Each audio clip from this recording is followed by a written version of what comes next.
Volleyball training company की तरफ से मैं जगदीश सिंह नंबरदार नाम तलवाड़ी सभी जाखलवासियों व क्षेत्रवासियों को दीपावली की हार्दिक शुभकामनाएं दें। भगवान आप सभी को खुशियाँ। साइबर सिटी गुरुग्राम में खुले में नमाज का मामला, जिसको लेकर अब जल्द ही विराम हो सकता है और मुस्लिम संगठन अब बैकफुट पर आ गए हैं और उन्होंने अमन शांति के लिए सेक्टर 12 में विवादित स्थान पर नमाज अदा नहीं करने का फैसला लिया है। दरअसल पिछले शुक्रवार को गुरुग्राम के सेक्टर 12 में खुले में होने वाली नमाज का विरोध करने जब हिंदू संगठन के लोग पहुंचे तो वहां तैनात भारी पुलिस बल द्वारा उन्हें गिरफ्तार कर लिया गया और उनके खिलाफ अमन शांति भंग करने का आरोप लगाकर मामला भी दर्ज कर लिया गया, जबकि नमाज बिना किसी रोक टोक के होती रही। पुलिस द्वारा छोड़े जाने के बाद इन संगठनों का गुस्सा और बढ़ गया और उन्होंने प्रेस वार्ता कर ऐलान कर दिया कि आने वाली 5 नवंबर शुक्रवार को नमाज वाली जगह पर गोवर्धन पूजा और भंडारे का आयोजन करेंगे और नमाज अदा नहीं होने देंगे। संयुक्त हिंदू संघर्ष समिति के ऐलान के बाद मुस्लिम एकता मंच के सदस्य भी आगे आए और उन्होंने ऐलान किया कि वो शहर में भाईचारा कायम रखने के लिए बैकफुट पर आने को तैयार है। मुस्लिम एकता मंच के पदाधिकारियों ने यह भी कहा कि सेक्टर 12 में जिस स्थान पर नमाज को लेकर विवाद चल रहा है, यदि हिंदू भाई वहां गोवर्धन पूजा और भंडारा करेंगे तो शुक्रवार को वहां नमाज अदा नहीं की जाएगी, बल्कि हिंदू भाइयों के भंडारे में 5100 रुपए की सहयोग राशि दी जाएगी। मुस्लिम एकता मंच के सदस्यों ने गुरुग्राम के जिला उपायुक्त को ज्ञापन सौंपकर मांग की है कि गुरुग्राम में खुले में नमाज का विवाद हमेशा के लिए समाप्त हो सकता है यदि जिला प्रशासन शहर में जिन 19 मस्जिदों पर लोगों का कब्जा है उन्हें कब्जा मुक्त कराकर सौंप दी जाए। अब जिला प्रशासन पर निर्भर करता है कि कितनी जल्दी कब्जे की हुई मस्जिदों से कब्जा हटवाकर मुस्लिम भाइयों को सौंपी जाती है, ताकि मुस्लिम समाज के लोग उन मस्जिदों में नमाज अदा कर सकें।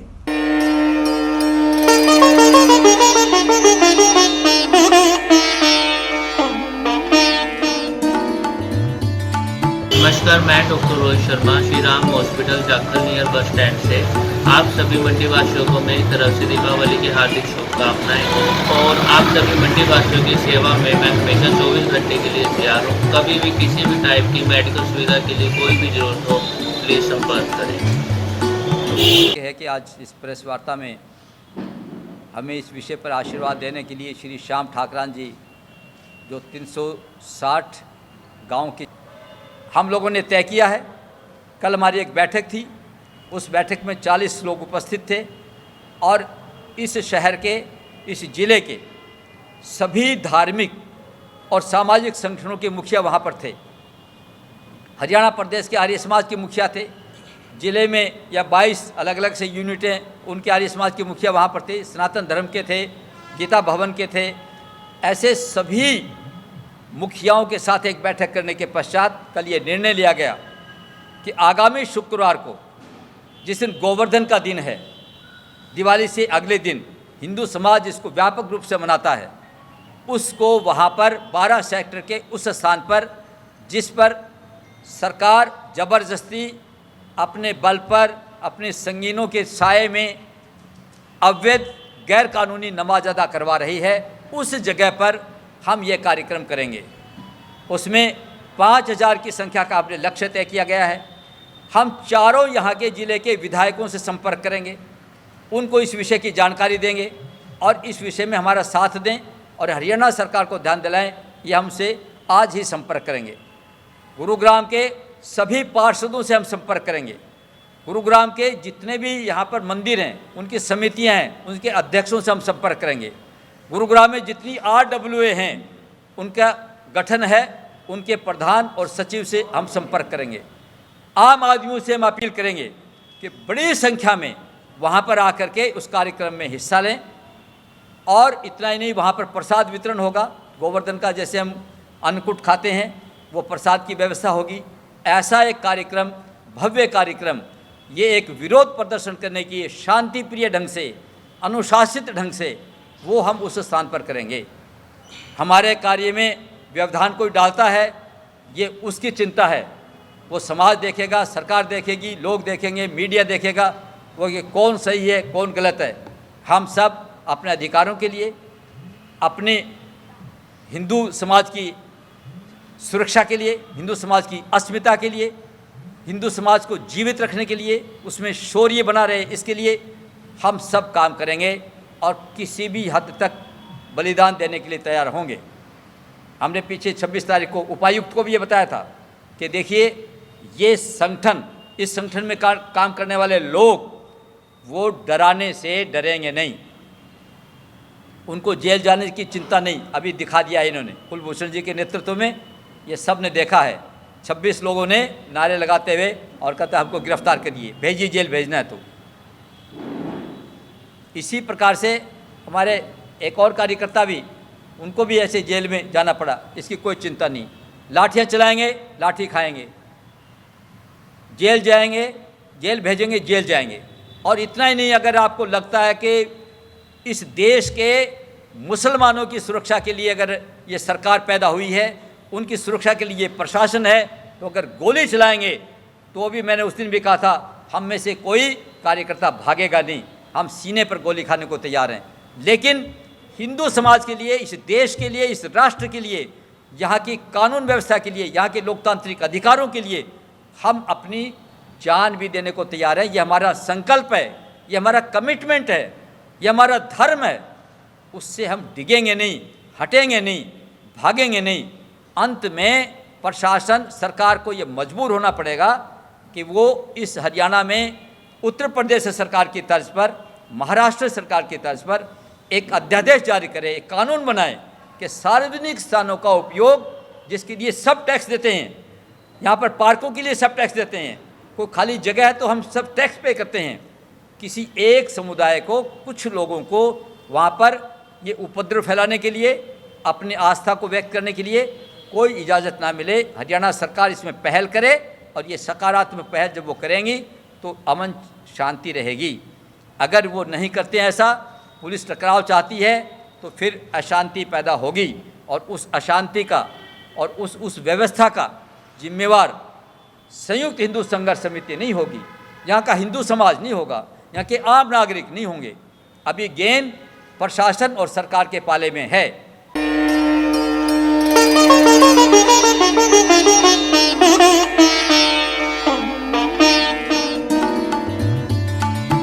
मक्खनलाल सिंगला, प्रधान राइस मिलर एसोसिएशन जाखल, सभी देशवासियों को व अपने जाखल वासियों को दिवाली की हार्दिक शुभकामनाएं देता हूं और सबके लिए मंगलमय हो। शहजाद जी, आज डीसी साहब से मिले हैं आप लोग, क्या कुछ विषय रहा और क्या कुछ हल निकलता हुआ नज़र आ रहा है इस विवाद का? देखिए, डीसी साहब से बहुत अच्छे माहौल में बात हुई है और हम चाहते हैं कि जो गुड़गांव में आए दिन माहौल ख़राब हो रहा है, इस पे विराम लगाया जाए।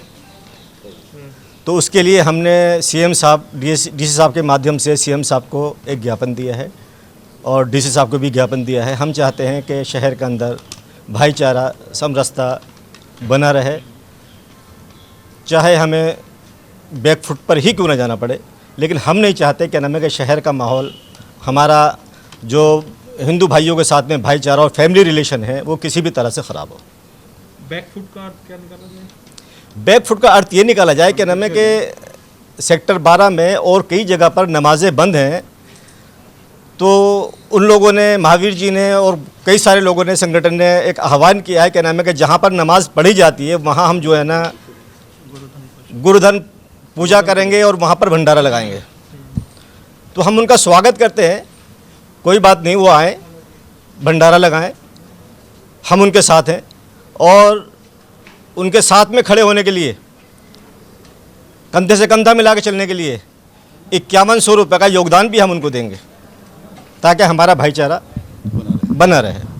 तो क्या फैसला अब आपकी तरफ से लिया जा रहा है? आपने ज्ञापन तो दिया, ज्ञापन में क्या डिमांड आपने की है सीएम साहब से और डीसी साहब से? देखिए, मैं एक शेर में सारी बात ख़त्म करता हूँ कि मज़हब नहीं सिखाता आपस में बैर रखना, हिंदी है हम, वतन है हिंदुस्तान हमारा, इसकी देखभाल करना हमारी जिम्मेदारी है।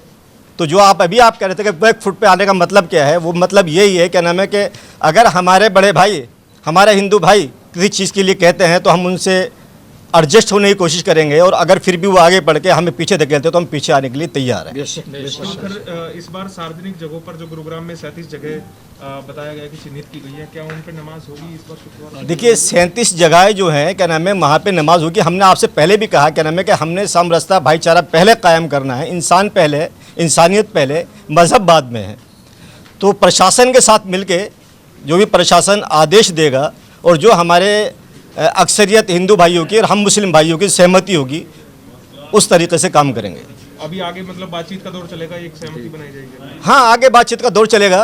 क्या समय दिया गया है, कब अगली मीटिंग होगी? देखिए मैं तो ये बताना चाहूँगा आपको, थोड़ी सी गलतफहमी हमारे जो कल महावीर जी हैं उन्होंने बहुत सारी बातें रखी थी, तो आपके माध्यम से मैं सिर्फ यही कहना चाह रहा हूँ क्या नाम है कि 2018 की बात जो वो कह रहे हैं कि एक दिन की सहमति थी, वो एक दिन की सहमति नहीं थी। हफ्ते में एक दिन शुक्रवार की, जब तक हमारी मसाजिद ना खुले। हमने आज प्रशासन से गुहार लगाई है कि हमारी मसाजिद 19 मस्जिद हैं हमारी गुड़गांव के अंदर, वो मस्जिद हम हिंदू भाई और मुस्लिम भाई और प्रशासन मिलकर भाईचारा से खुलवा दी जाए, ताकि हम ओपन में बैठकर नमाज पढ़ने की हमें ज़रूरत महसूस ना हो। तो प्रशासन ने हम आश्वासन दिया है, बोर्ड के भी मेंबर थे हमारे खुर्शीद साहब, उन्होंने भी आश्वासन दिया क्या नाम है कि बहुत ही जल्द इन मसाजिद को खोला जाएगा। और हम अगर हमारी ये 19 मस्जिदें खुल जाती हैं तो जाहिर सी बात है हम ओपन में नमाज नहीं पढ़ेंगे जी। दूसरी, हमारे यहाँ के गुड़गांव के हिंदू भाइयों से गुजारिश है कि हम गुड़गांव को हरा भरा देखना चाहते हैं, हम आपस में सौहार्द भाईचारा चाहते हैं, इसलिए हमें आपस में बैठकर बात करनी चाहिए। मस्जिद में जाकर नमाज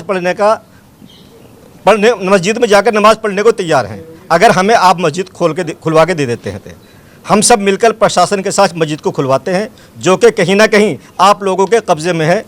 आप लोग हमें कोऑपरेट करें, मदद करें, ताकि हमारी मस्जिदें खुल जाएं और आपको हमसे किसी भी तरह की कोई शिकायत ना हो।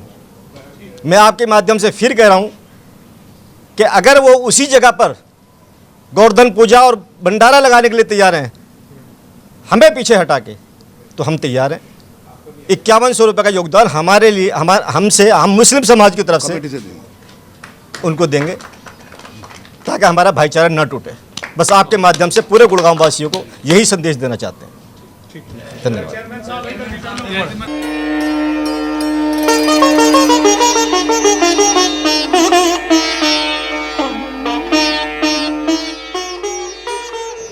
मैं डॉक्टर दीपांश भाटिया सभी शहरवासियों को दिवाली की शुभकामनाएं देना चाहता हूं, और एक ये मैसेज भी देना चाहता हूं कि इस टाइम पे सब लोग अपनी सेहत का ध्यान रखें। तो पोल्यूशन बहुत ज़्यादा है, तो उससे बचें। मास्क, दोनों चीज़ों के लिए, पोल्यूशन से बचाव के लिए भी और जो कोरोना महामारी फैली हुई है उसके बचाव के लिए मास्क डाल के रखें और अपना सेहत का ध्यान रखें। धन्यवाद। लेटेस्ट वीडियोस के लिए अभी सब्सक्राइब करें A1 हरियाणा को और प्रेस करें बेल आइकन, ताकि सभी अपडेट्स आपको मिले सबसे पहले।